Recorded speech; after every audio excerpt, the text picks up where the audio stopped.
Pride and Prejudice, Chapter 8. At 5 o'clock the two ladies retired to dress, and at 6:30 Elizabeth was summoned to dinner. To the civil inquiries which then poured in, and amongst which she had the pleasure of distinguishing the much superior solicitude of Mr. Bingley's, she could not make a very favourable answer. Jane was by no means better.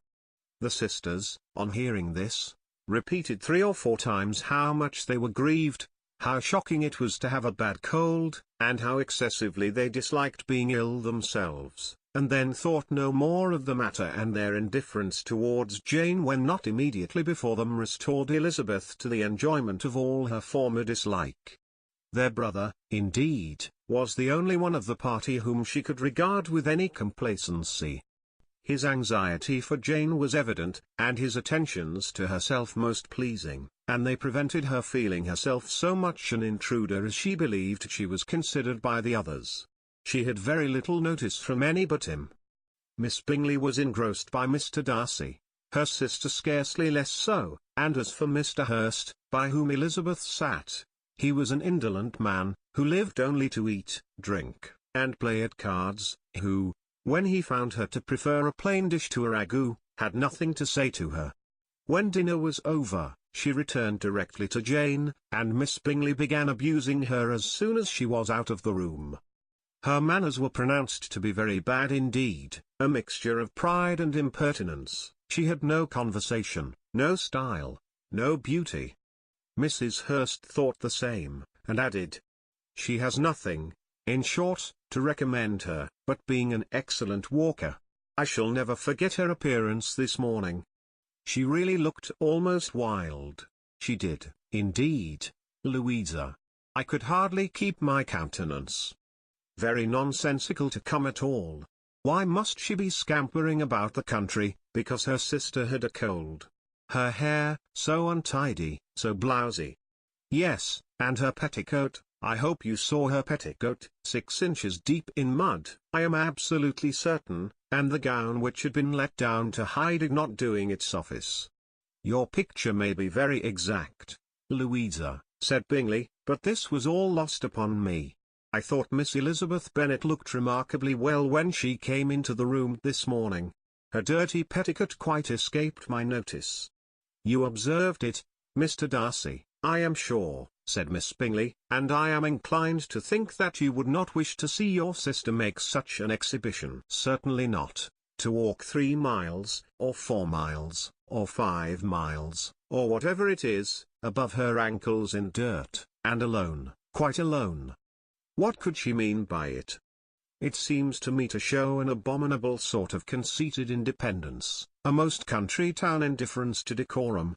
"It shows an affection for her sister that is very pleasing," said Bingley. "I am afraid, Mr. Darcy," observed Miss Bingley in a half-whisper, "that this adventure has rather affected your admiration of her fine eyes." "Not at all," he replied. "They were brightened by the exercise." A short pause followed this speech, and Mrs. Hurst began again. "I have an excessive regard for Miss Jane Bennet. She is really a very sweet girl, and I wish with all my heart she were well settled. But with such a father and mother, and such low connections, I am afraid there is no chance of it.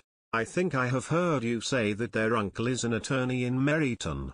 "Yes, and they have another, who lives somewhere near Cheapside." "That is capital," added her sister, and they both laughed heartily. "If they had uncles enough to fill all Cheapside," cried Bingley, "it would not make them one jot less agreeable, but it must very materially lessen their chance of marrying men of any consideration in the world," replied Darcy. To this speech Bingley made no answer, but his sisters gave it their hearty assent, and indulged their mirth for some time at the expense of their dear friend's vulgar relations. With a renewal of tenderness, however, they returned to her room on leaving the dining parlour, and sat with her till summoned to coffee.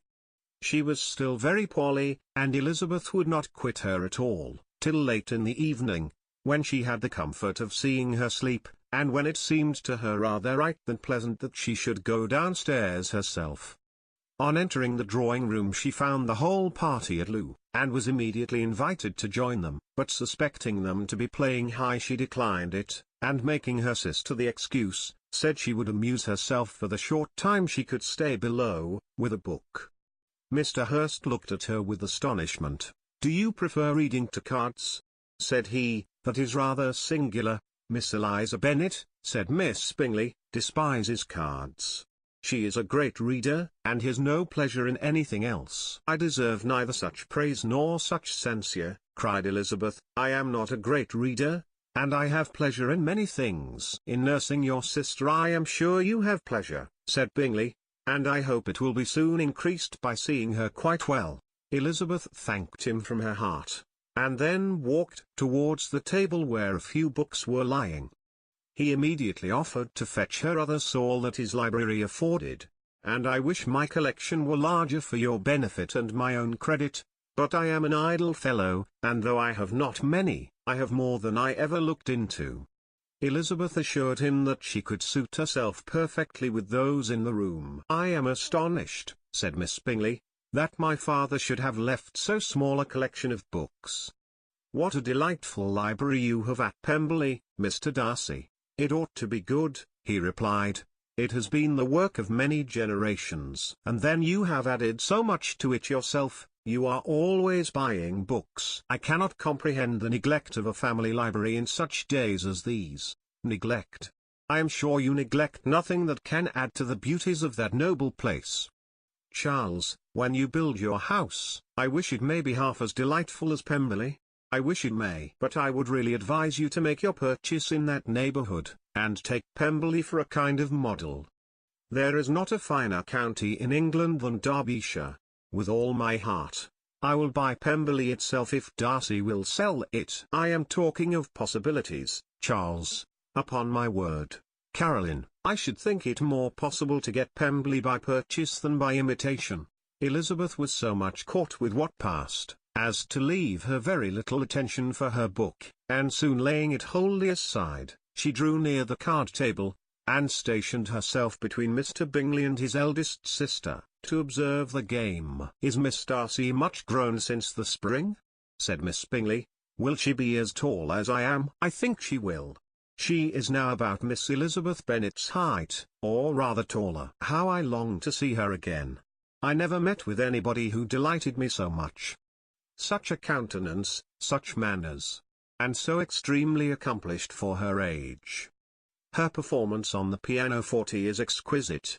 "It is amazing to me," said Bingley, "how young ladies can have patience to be so very accomplished as they all are." "All young ladies accomplished? My dear Charles, what do you mean?" "Yes, all of them, I think. They all paint tables, cover screens, and net purses. I scarcely know anyone who cannot do all this, and I am sure I never heard a young lady spoken of for the first time, without being informed that she was very accomplished." "Your list of the common extent of accomplishments," said Darcy, "has too much truth.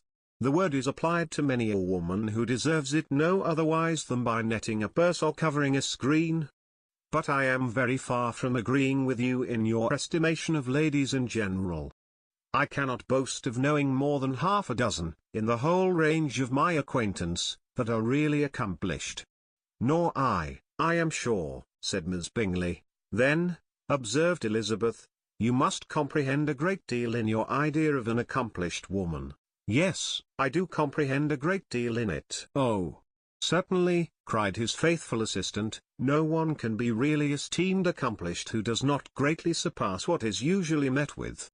A woman must have a thorough knowledge of music, singing, drawing, dancing, and the modern languages, to deserve the word, and besides all this, she must possess a certain something in her air and manner of walking, the tone of her voice, her address and expressions, or the word will be but half deserved.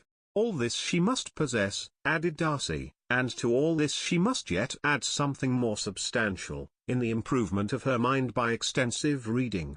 I am no longer surprised at your knowing only 6 accomplished women. I rather wonder now at your knowing any. Are you so severe upon your own sex as to doubt the possibility of all this? I never saw such a woman. I never saw such capacity, and taste, and application, and elegance, as you describe united. Mrs. Hurst and Miss Bingley both cried out against the injustice of her implied doubt, and were both protesting that they knew many women who answered this description, when Mr. Hurst called them to order, with bitter complaints of their inattention to what was going forward. As all conversation was thereby at an end, Elizabeth soon afterwards left the room. "Elizabeth Bennet," said Miss Bingley, when the door was closed on her, "is one of those young ladies who seek to recommend themselves to the other sex by undervaluing their own, and with many men, I dare say, it succeeds. But, in my opinion, it is a paltry device, a very mean art." "Undoubtedly," replied Darcy, to whom this remark was chiefly addressed. "There is a meanness in all the arts which ladies sometimes condescend to employ for captivation. Whatever bears affinity to cunning is despicable." Miss Bingley was not so entirely satisfied with this reply as to continue the subject. Elizabeth joined them again only to say that her sister was worse, and that she could not leave her. Bingley urged Mr. Jones being sent for immediately, while his sisters, convinced that no country advice could be of any service, recommended an express to town for one of the most eminent physicians. This she would not hear of, but she was not so unwilling to comply with their brother's proposal, and it was settled that Mr. Jones should be sent for early in the morning, if Miss Bennet were not decidedly better. Bingley was quite uncomfortable. His sisters declared that they were miserable. They solaced their wretchedness, however, by duets after supper, while he could find no better relief to his feelings than by giving his housekeeper directions that every attention might be paid to the sick lady and her sister,